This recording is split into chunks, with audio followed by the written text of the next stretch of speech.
Bueno, ¿cómo les va? Hoy tengo la difícil tarea de hacerles una introducción suficiente al tema de neuromarketing en 15 minutos. Entonces voy a hablar un poquito rápido y si tienen alguna duda al final, pues con mucho gusto la resolveremos. Entonces, les cuento rápidamente de Neurofocus. Neurofocus es la compañía líder a nivel global en todo lo que se refiere a temas de neuromarketing. De hecho, hoy somos una subsidiaria de Nielsen. Nielsen compró la compañía hace 1 año y medio.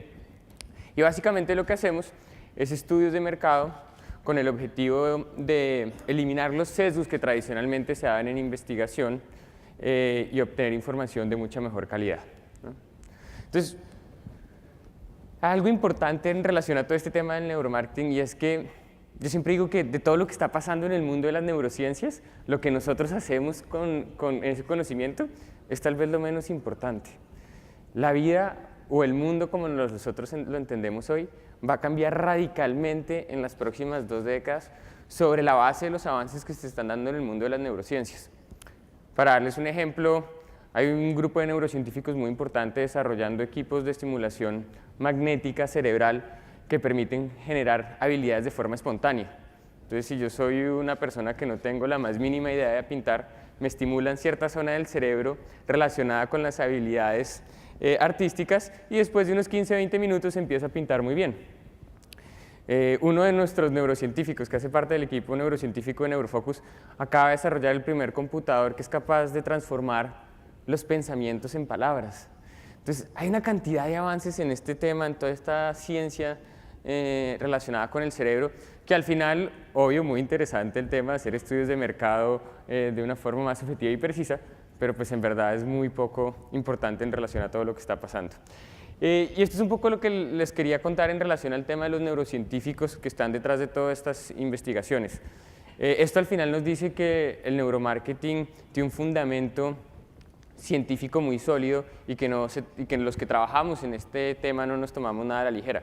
Como se dan cuenta en el equipo neurocientífico de Neurofocus, en la compañía en la que yo trabajo, pues hay personas de las mejores calificaciones, hay incluso personas como Eric Kandel, que es el primero que ven ahí en la parte superior izquierda, que es premio Nobel de medicina. Él está muy enfocado en todo el tema del estudio de la memoria. Bueno, hay gente de universidades como Oxford, Harvard, Stanford, Berkeley, que al final son los que están desarrollando todas las metodologías que nosotros implementamos día a día. ¿Y esto por qué es importante? Al final, estas frases yo creo que las llevamos utilizando las personas que trabajamos en mercadeo por más de 50 años. Sabemos que estamos desperdiciando la mitad de nuestro presupuesto de marketing. Sabemos que tanto como el 80% de los nuevos productos que lanzamos al mercado fracasan. Y sin embargo, no hemos podido hacer nada para resolver estas realidades. Y lo que hay detrás de eso es que los métodos que estamos utilizando para testear nuestros productos, nuestras campañas, nuestros empaques antes de lanzarlas al mercado, pues no son lo suficientemente refinados, ¿no? Y la realidad es que lo que usábamos hasta hoy, que son las técnicas tradicionales de investigación, supongo que acá muchos de ustedes han tenido contacto con esas herramientas, los focus group, las etnografías, las entrevistas y demás, pues arrojan muchas veces información útil, pero tienen muchísimos sesgos. Y esos sesgos están fundamentados en el hecho de que las personas muchas veces no saben por qué prefieren una cosa a la otra. Las personas mienten, aunque parezca increíble. Cuando yo siento a un grupo de personas en un focus group, tienden a mentir, se da muchísimo la mentira. Se dejan influenciar por la persona que tienen al lado en el focus group.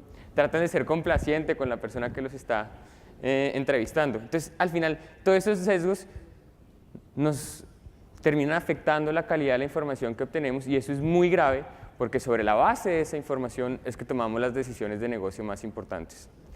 Y eso también está muy relacionado con el hecho de que el cerebro humano no ha cambiado en los últimos 50.000 años. El cerebro con el que todos nos desenvolvemos hoy en la vida diaria es el mismo cerebro con el que los cavernícolas se desenvolvían hace 50.000 años.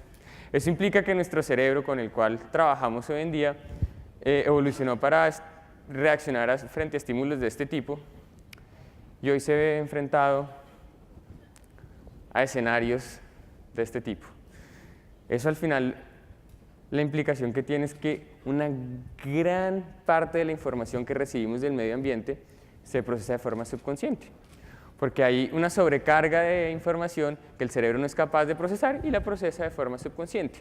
Mucho de lo que nosotros estamos llevando al consumidor a través de nuestros mensajes de comunicación se procesa de forma subconsciente.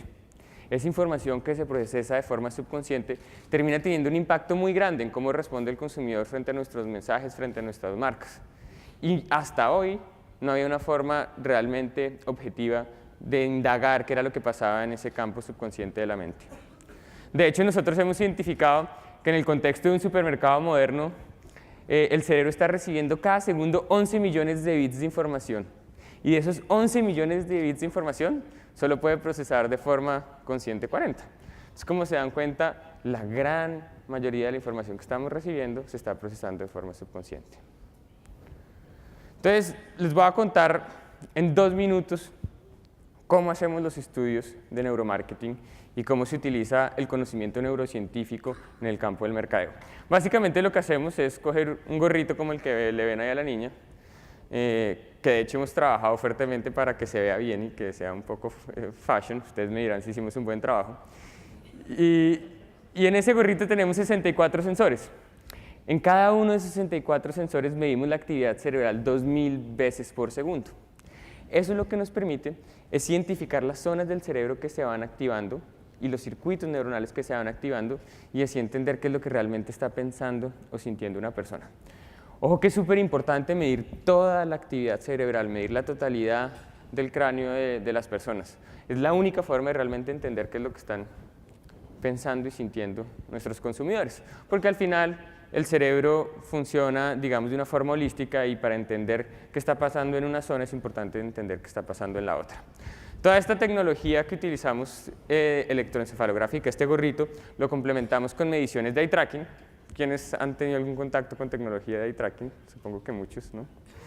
El eye tracking es una camarita que calibramos con la pupila de la persona que nos permite entender el punto exacto que está mirando el consumidor cuando estamos testeando un comercial, un producto, un empaque y demás.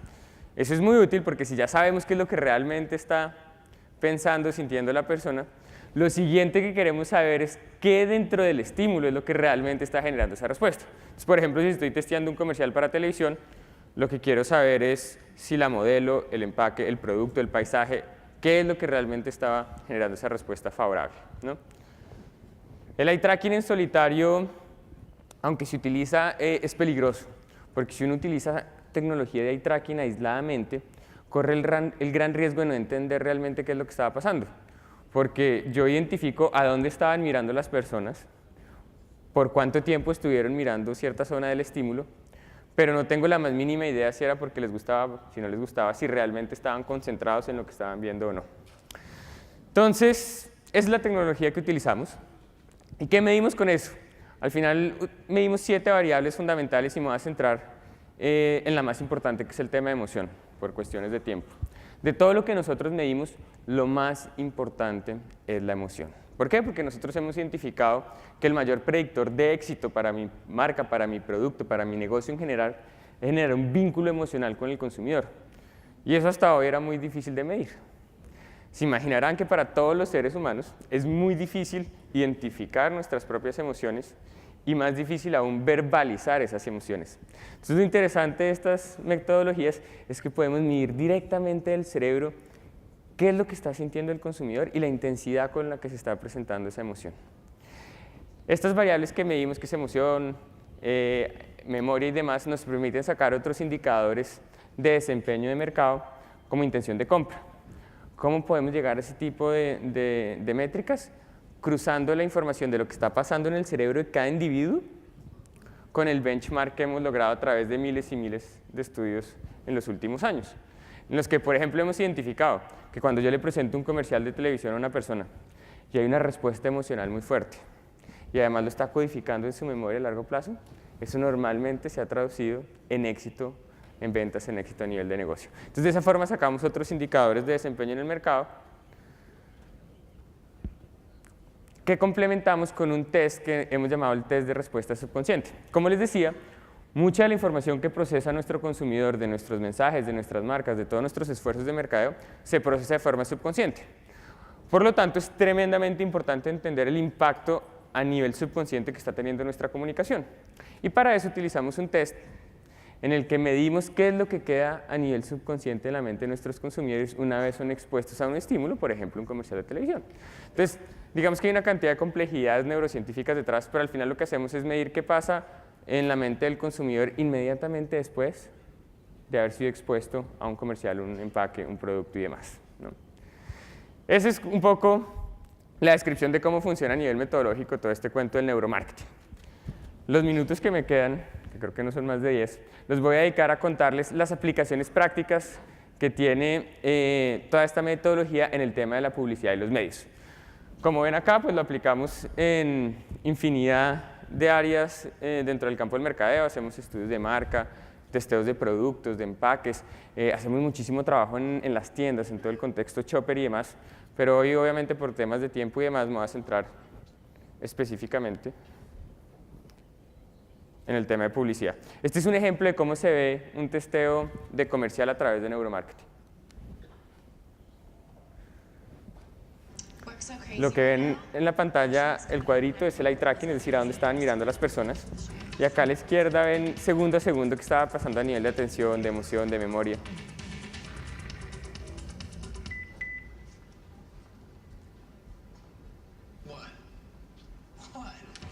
Reflect your style. Get the new ultra sleek LG Shine. It's this season's hottest accessory, designed to move you fashion forward. Now just $49.99, only from AT&T. Este estudio lo hicimos con hombres, no sé si alcanzaron a notar que estaban mirándole la cola a las niñas. Pero es un poco el resumen de cómo se ve un testeo con estas metodologías.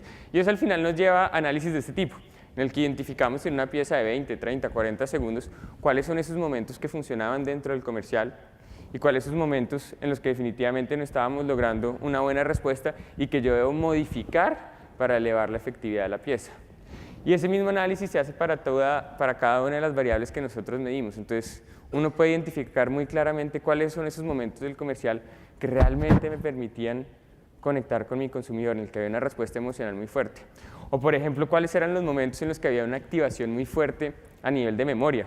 Eso es fundamental, porque, por ejemplo, yo quiero saber si en los momentos en los que aparecía mi marca o mi producto había una activación fuerte a nivel de memoria. Porque si no, yo corro el gran riesgo de que me pase lo que nos pasa a muchísimos de nosotros, y es que recuerdo el comercial, pero no recuerdo ni la marca ni el producto que se estaba promocionando. Y otro de los análisis que hacemos a través de esta metodología es lo que hemos llamado la comprensión neurológica. Y acá quiero ser como muy claro en los alcances de esta herramienta, porque siempre que hablo de este análisis, brincan las agencias creativas a decir que nos estamos metiendo en su negocio y que estamos convirtiéndonos en directores de comercial sin serlo y demás. Entonces, voy a ser muy claro en que esto no es algo para reemplazar el trabajo que hace la agencia creativa a nivel de edición de comerciales. Es simplemente una herramienta que utilizamos para hacer una versión corta de un comercial sobre la base de los momentos que neurológicamente fueron más efectivos. Resulta que el cerebro, muy inteligente y adaptativamente, siempre está buscando ahorrar energía, optimizar recursos. Entonces, no recuerda todo lo que ve, uno no recuerda todo lo que se ve expuesto, uno recuerda solo lo que considera relevante. Cuando yo soy expuesto a un comercial, no recuerdo los 30 segundos, no almaceno en mi memoria los 30 segundos del comercial, almaceno solo esos momentos que considero son importantes.